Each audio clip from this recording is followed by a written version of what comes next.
One of the things that made Stetson Bennett a special player was his ability to run. I mean, I can think of a million different times, a million. I can think of dozens of times where he made people pay with his legs. The TCU National Championship game, the 78-yard touchdown against Auburn, anytime when he was, looking like he was on American Bandstand against Tennessee in any season. He's on the cover. He's on the cover of these books back here because of how well he can run. That's something that we've not seen a lot of from Carson Beck. And Carson Beck doesn't run like Stetson Bennett, but he can run. And I think that that's something that I don't think it would take Georgia to the next level, so to speak. When you've lost 2 games in 3 years, it's hard to get to the next level without, playing the NFC, I guess, South. But I do wonder if that will pop up a little bit more. And here's what Kirby said about that. In talking about adjusting their offense for 2024 season, he said, we've looked at a lot of different ways. The quarterback running the ball is becoming more prevalent. So we want to change it up to affect him. I'm sorry, I started reading something about when the defense is trying to rush the quarterback. We've added a couple of wrinkles that fit Carson and what Carson does and fit what our wideouts do, because many will not be Brock Bowers based. He's talking, and right there he's talking about throwing the football. But beforehand he's talking about the quarterback running the ball is becoming more prevalent. If you've watched Carson Beck enough, and if you're watching this channel, you probably have, and I'll say hello to the Alabama folks who are hate watching.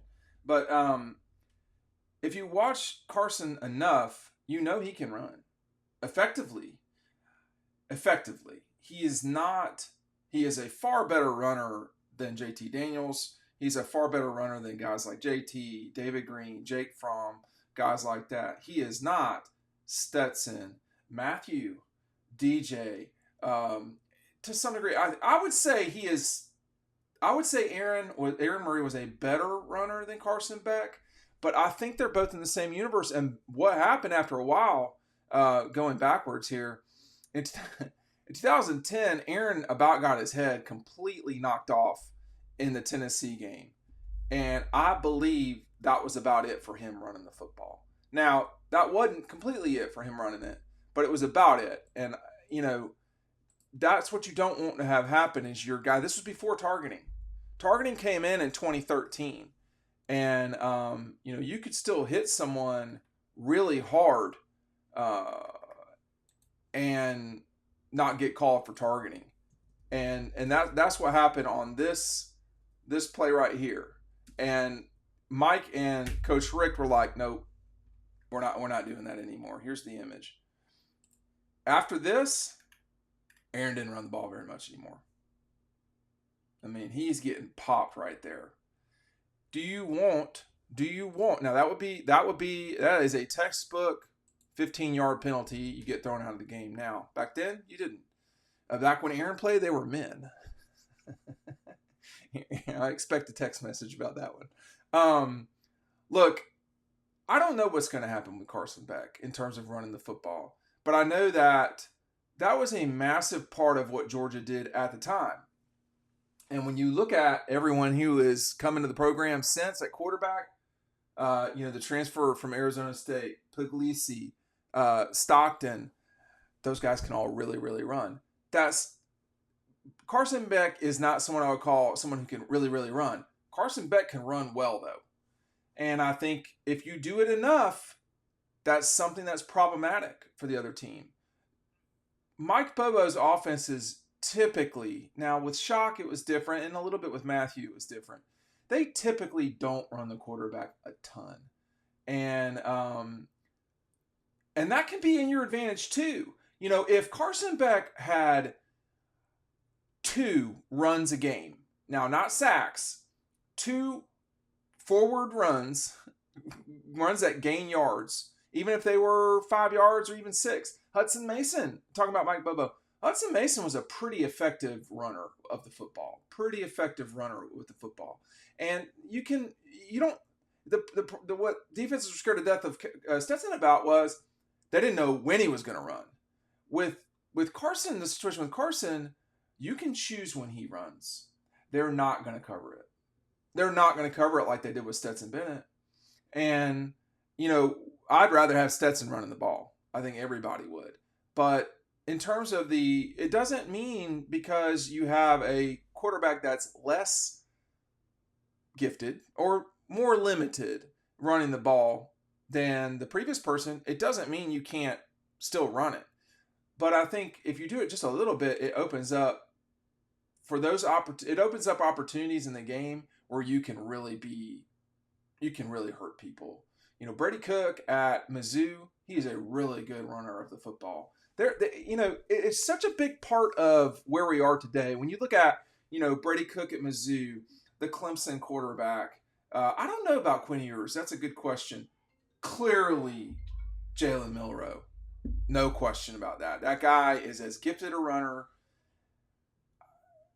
He can run like nobody's business. Him and Stetson are probably lately the most lethal runners of the football from quarterback, or at least ones that I can recall. Well, the quarterback at LSU this past year, he was sick. You don't have that. Most guys are not like that. So you have to choose what you want. He said, we've looked at it a lot of different ways. The quarterback running the ball, the quarterback is becoming more prevalent. We'll just see. We'll just see if Carson Beck is going to be the guy that can run when you need him to run. Again, I say that was a massive weapon. A lot of just like right there, that some of it was Stetson scrambling. Some of it was just him straight up running. And, you had to honor that. It was more deadly in the run game than it was the pass game. But again, at any moment, just so many moments in time. This is a Keely Ringo signed Dawg instruction. Those are linked down below. But so many times, if your quarterback who is,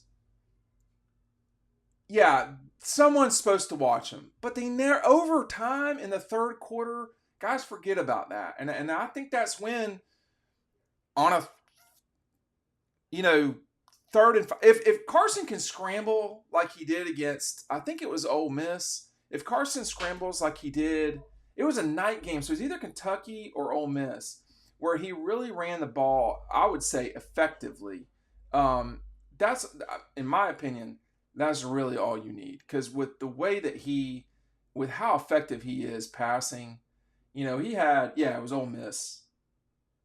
Yeah, it was Ole Miss. He had 4. Well, he's consistently running. Some of these are sacks, but against Ole Miss, he had 4 for 30 yards. That's a lot. He had a 14-yard carry against the Jackets, 4 for 24. He had a 15-yard carry. Against Carolina, he had a 10-yard carry. Those are, honestly, those can be backbreakers. His longs here are 6, 14, 10, 7, 7, 6, 8, 6, 15, 14, 8, 15, 8 against Bama, and then he didn't run it at all he got sacked against Florida State. So, and then you take a look back at Stetson. Stetson, it wasn't every single time that he would just slice people up with the legs, but he could do it. And there were games where he had 100-yard games, if I'm not mistaken. And that, that was bad for the other team. Maybe he didn't have any 100-yard games. He had that really long run against Auburn. That was a 64-yard run against Auburn. I thought it was longer than that. Just consistently, he did more than Carson. Like some of his longs are 30-yard runs, 20-yard runs, but these are not so dissimilar in terms of longs from what Carson's doing. You're not running your quarterback 10 times a game in this offense. But I do think if you just effectively run the football with the quarterback, that's all you need to do. Thanks for watching.